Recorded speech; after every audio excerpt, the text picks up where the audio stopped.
Welcome to Casa de María. This is a space for writers, artists, and cultural storytellers who believe that our words carry memory, meaning, and responsibility. Here, we gather to reflect on craft, honored lived experience, and explore ethical pathways to publishing and creative growth. I am your host, Dr. Vilma Luz Caban, founder of Casa de María Publisher, and I am grateful you are here. Welcome back. Oh my goodness, it feels good to be back here in Puerto Rico after a trip to Connecticut for our first public launch event for Casa de María Publisher. On March 7th, we hosted that first public event at Yale University in New Haven, Connecticut, and it just felt great to see a full house inside the historic Dwight Hall Center for Public Service and Social Justice. Having that room full of attendees who value the power of narrative was just worth everything it was. I want to thank every person who committed to being there on this momentous occasion. That event was fully booked in less than 24 hours because you believe in the power of story. So I want to thank you for coming out. I also want to thank content creator, writer, and blogger Zuli Torres for her meteor coverage of the event. She did an exceptional job capturing so many wonderful moments. Her interview of each of the guest speakers and panelists can be found on her YouTube channel, Inspire Me by Zuli Torres. I will include this information in her podcast description, so you can click on the link that will take you to her YouTube channel. Before I begin, I also want to take a moment to acknowledge the space where we gathered in.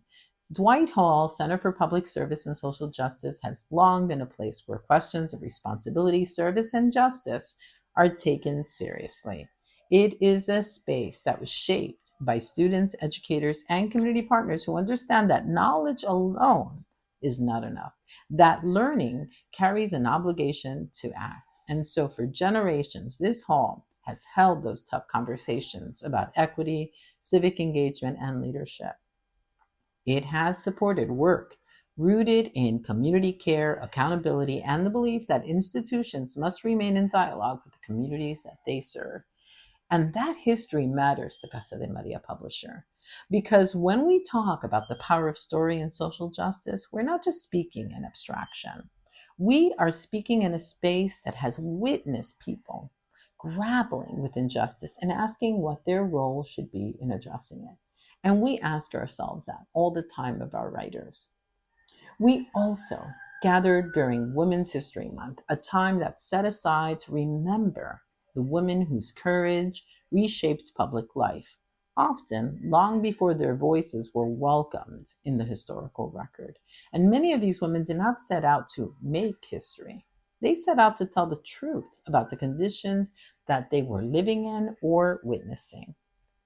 There's a well-known phrase, often repeated during this month, that well-behaved women seldom make history.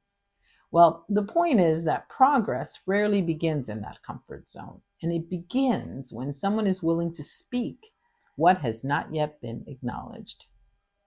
So I am grateful that we had that time, because it was a moment to really reclaim the power of story and how storytelling enters the work of social justice. Because long before movements are organized, before policies debated, before institutions actually respond, someone first told the story of what was happening.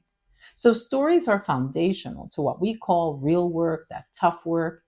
And stories, narratives, are how people survive systems that perhaps were never built to hold them. So there are people that are living in conditions that have not yet been named, addressed, or repaired, and it is through the power of narrative that many people first assert this matters. In social justice work, story functions as evidence, and for communities that have been historically marginalized, excluded, or silenced, lived experience often becomes the first and only record. So long before these reports are written or studies are funded, people already know what they're enduring. So that narrative holds what systems fail to document. It records the daily realities. And so it preserves memory when official histories have probably left people out. So power alone is not enough in the power of sharing that story, because story also carries a big responsibility. And this is where grace and boldness meet, because boldness is the decision to speak when silence is probably safer. So to name harm when systems probably prefer that you remain neutral. It's to tell the truth even when it disrupts comfort or challenges power. Now, grace, on the other hand, is how that truth is carried. And it is the care that's taken to protect the dignity of the storyteller, the family, the community, and the culture that holds that story. So for our Latina writers, grace and boldness were not opposing forces. They were learned together. And that's what this day was all about. The power of story, of each of those writers, authors sharing their story, as well as our guest speakers who understand that long before a book was published, there was a story brewing, or there was a poem brewing, or a recipe brewing, and then it was shared as a contribution to the world. That stories carry memory forward across generations. They just connect us, our personal experiences, to the collective understanding. And I'm excited that we are able to bring those stories forward. We also had a ribbon cutting, and it was our public launch to mark our beginning into public life in 2026. It was a promise to writers who are still finding their way, to stories that have been carried maybe for years very quietly, and to the future where those voices are not forgotten. So that was our promise, and it was very simple. It was to hold stories with care, to protect dignity of those who tell them, and to prepare their work for the world without asking them to surrender their voice. I'm grateful to my family that was there to be able to share that space with me. I had my nieces and nephews, as well as my son, my brothers out there as a part of that ceremony as we launched the first public event. So I want to thank every person that came out. After a dedication ceremony, we began with the stories that carried us forward into the evening. We invited an amazing person who created our reception. We had wonderful food, and we had Chef Red, who did a great job sharing her recipes with us. And it was an honor not only for her to share her recipes with us and receive us, but we also had her as our guest speaker. Puerto Rican cultural chef, food consultant, and a caterer whose work centers grace in how we relate to our food, right, our bodies, and to our heritage. And it was through her work with Happy Belly LLC that she reminded us that nourishment is not about perfection, but about dignity, access, and belonging. So Chef Red shared with us that grace and boldness live not only in what we say, but in how we care for our bodies, our traditions, and one another. And she continues to carry her mission forward with her recipe work and her YouTube channel, Red Cruz, as well as her food consultant work in the community. So you can follow her on YouTube and see the magic virtually in person. So I want to thank Chef Red for sharing her story, her mission, and her love language in her recipes that we enjoyed, the audience was able to enjoy from her abuelita's recipes from Puerto Rico. So thank you. And I will share that link as well. As we continued our stories, we moved from the kitchen as a site of nourishment to the cafe as a site of memory, labor, and community life. So, storytelling does not happen only on the page. It happens in the spaces we build, in the businesses we sustain, and in the ways that we choose to honor community and where we come from while creating something that serves others. So our next guest, Jill Interlandi, helped us bring that understanding into public view through her work as the proprietor of Dono Cafe. She is a Latina business owner in Hartford, Connecticut, and it was through her cafe that she created more than just a place to gather. She created a space where family, legacy, cultural memory, and the history of Latino advocacy is living on her cafe walls in the city of Hartford in a beautiful mural that she created with archived pictures of different histories of that city as well as part of the Puerto Rican diaspora. She named it, she honored it, and she made it very visible. Her work reminds us that storytelling can live on walls in our daily rituals and in the courage that it takes to build something rooted in community, even in the face of challenges.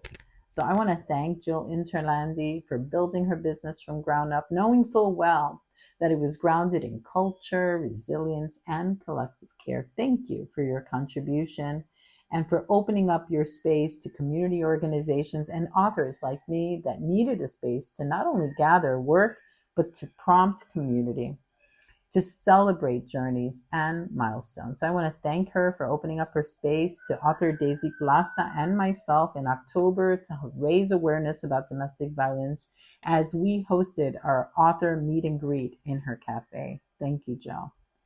We also moved beautifully into the evening as we moved to our panel discussion with our authors, and Rachel Torres was our moderator. She did an exceptional job guiding us through those tough conversations about our author journeys and about not giving up. Grace and boldness are not abstract ideas, they are practices.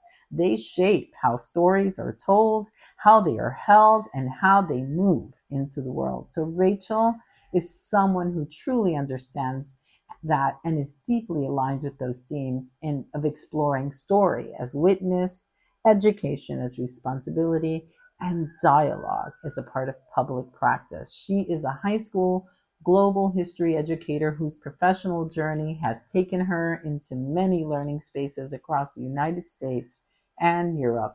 And those experiences have shaped her commitment to teaching Black and Latino studies as well as Holocaust studies with depth, rigor, and care. In her classroom, Rachel challenges students to question dominant narratives and to recognize whose voices have been centered and who have been historically repressed or silenced. She understands education as a space where storytelling and critical inquiry meet, where young people learn not only what happened, but why memory, power, and perspective matter. So we're so grateful that she guided our author conversation with such attentiveness, curiosity, and respect for the stories that were shared.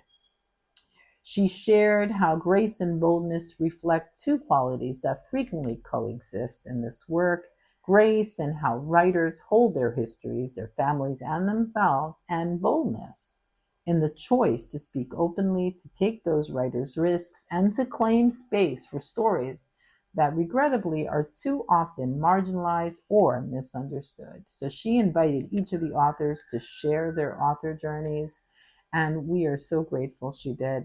Our first author speaker was Daisy Plaza, who is one of the panelists, the author of the book, I Did It For Her.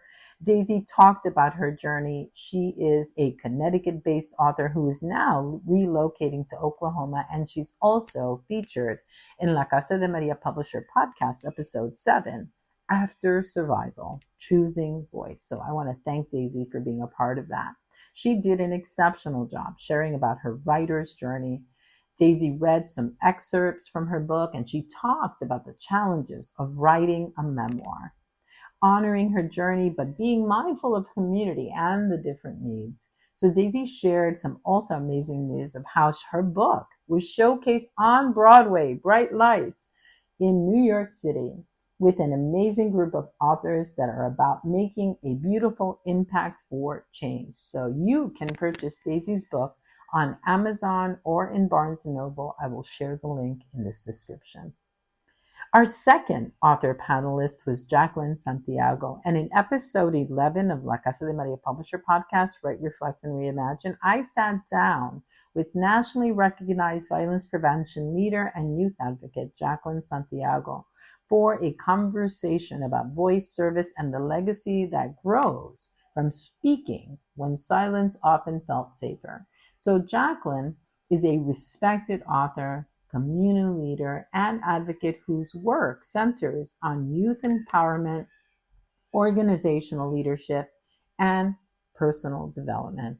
And with a career that has spanned over 25 years of community work, Jacqueline has made multiple visits to Washington, D.C.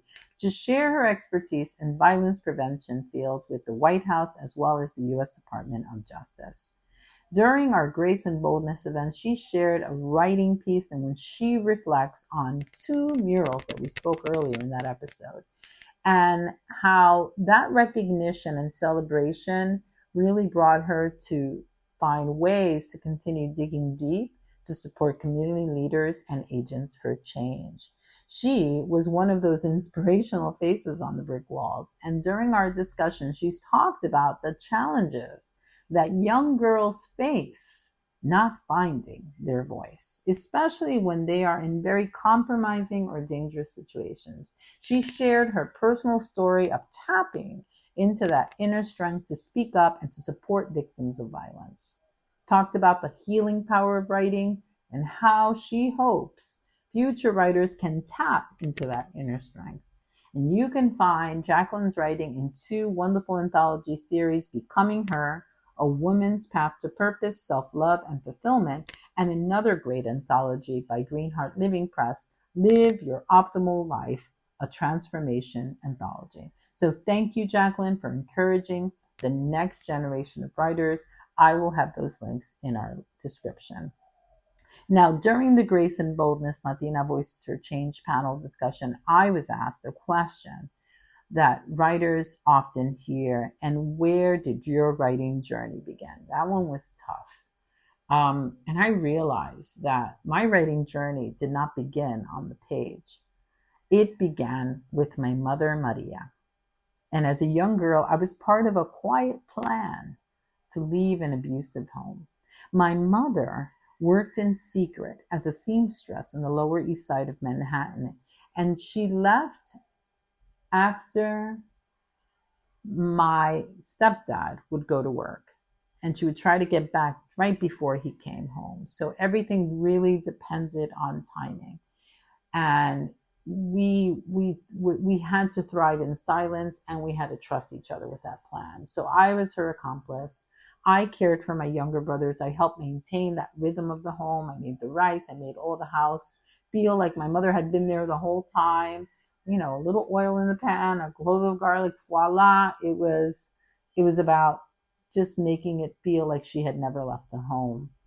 And that was really when I first began to understand the power of story. Like, here was this young girl trying to help her mom get away. And they had a plan to try to build a house in Puerto Rico that her brother was going to make for her. And she would send money secretly to him to construct this home. And regrettably, I was worried. I was worried this plan was going to fail. We were going to get found out, and at that point I came up with like a plan B. So what about if my mom came home and my stepfather just beat her to it, right? Literally came before her. What was her excuse? So we said she was taking English classes at a community center, and my friend had given me in middle school a workbook that her father had used when he was learning English in the community center. And so I erased every page of that book, and so she can reuse them, and it looked like she was doing the work, and instead of working, she was in the community center. So she would study on the train just in case she needed proof that she was learning something. And for me, I learned how to kind of take those risks in the margins of strategy, in the margins of survival, in that quiet resistance. And I really believe that's where my writing life began, not as an expression, but in witnessing, watching my mom build freedom in little increments, and watching her carry a future that didn't yet exist, this great promise. It wasn't until years later that I really came to understand what I had just witnessed. I learned in that moment the power of how some women carry entire futures in their bodies, and someone must remember what they carried. And that understanding shaped my memoir that I wrote, The Heart of an Advocate. I wrote to kind of make sense of growing up early, to name what I had lived before I had language for it, and to kind of hold memory with care about those experiences. And that writing changed me. It required me to be clear. And the book was published, and I realized that writers began to find me, writers who have done the hard work of telling the truth, writers who had finished their manuscripts, but they didn't know how to bring their manuscript into the world. And I thought again of my mother, of the house that she began building in Toalta, and a house that remained unfinished in her lifetime. You know, those concrete walls, no doors, no electricity. It was just an unrealized dream. But before she passed, I made her that promise that I would finish what she began. And over time, I realized that promise was not only about a house, but it was about building something that could hold others too. And that is how Casa de María Publisher was born. It was a space where stories are not going to be rushed, where craft matters, where protection matters, and where memory is treated with care. So when I reflected on that panel conversation, this is what still stays with me, that my writing life as a girl started by protecting a fragile plan, and that plan to kind of get away, kind of translated into a plan to help readers get away, right? And to dive into the power of narrative. And it kind of continues today, you know, as a promise. You know, as we continue to try to get stories ready for the world, I want to share that information so that you can be inspired through not only this podcast, but by joining us at casademariapublisher.com. We have some great writing programs to support you. Come visit our page to learn about our writing retreats in Puerto Rico, our free webinars, and our subscription-based webinars. And keep continuing to listen to these episodes. I want to thank all the authors that came out to support me and to be a part of this dream. I want to thank Rachel for understanding how tough that was, right? To hold each of our stories. And she did an outstanding job guiding our discussion and our time together with the audience. She brought down those tall ceilings in that beautiful hall. She closed in the walls, and you just were transported to a space that felt intimate and comfortable. It was wonderful. And I want to thank Daisy and Jackie, who have been such a source of love and encouragement in realizing this dream and opening up this publishing house, visiting La Casa de María Publisher, as well as being able to hold space together in our podcast. Their work in the world is reminding us about ways that writers value the power of story, and they need support to carry that work forward. So I want to thank them for being a part of this. So I have great news to share that at the end of the event, I let them know that we are going to be back on the Yale campus in September. So September 19th, write it down. We're going to celebrate Hispanic Heritage Month with another free public literary event called What We Carry, What We Claim. I want you to write that date down in your calendars. The event is going to feature a moderated panel discussion with several nationally recognized authors. Elizabeth Velasquez, who wrote When We Make It, a Nuyorican novel. Doctora Melissa Cos Aquino, who wrote the book Carmen and Grace. What a great novelist. We have Peggy Robles Alvarado, who wrote the book Burn Me Back. Amazing poet. We get to hear from her. We have different genres. And we have Adriana Erin Rivera, who wrote Paloma's Song. She's also going to be there as a part of historical fiction. Beautiful work. Together we're going to explore questions of identity, cultural memory, and the narrative responsibility as writers. And that program is going to center on how writers navigate inherited histories and those personal experiences, and to explore how these authors claim that authorship over their stories. Through these readings and conversations, we're going to reflect on writing both as a creative and civic practice. So it's one that bears witness, preserves cultural memory, and contributes to broader conversations about belonging, equity, and voice. So I hope you're going to join us for that fall event. as I reflect on that evening, I just keep returning to what we witnessed was not just a program, it was a gathering of stories, memory, and lived experience. They went from the kitchen to the cafe, to the classroom, to public murals, and to the page. So we were reminded that storytelling does not live in one place. It lives in how we nourish, how we build, how we teach, and how we remember, and how we choose to speak. Each person that came out that day stepped into that space, contributing something larger to the single event. And I want to thank them. We waited when we launched our public event because we were waiting for the right conditions, the right space, the right care, because you deserve that. So Casa de María Publisher is grateful. And as we move forward, this is the work that's going to continue. We're going to continue creating spaces where stories can land safely. We're going to continue supporting writers as they shape what they carry, and we want their voice not to be rushed, reduced, or forgotten. We are just excited that we are ready for our September event. And I want to thank you for being a part of this moment and for continuing to believe in the power of story. Thank you for spending this time with me. If today's conversation resonated, I invite you to explore our free webinars, writing retreats in Puerto Rico, and our curated anthologies at Casa de María Publisher. Your voice matters. Your story deserves care. Until next time, write with intention and courage. Pen your passion. Publish your promise at Casa de María Publisher.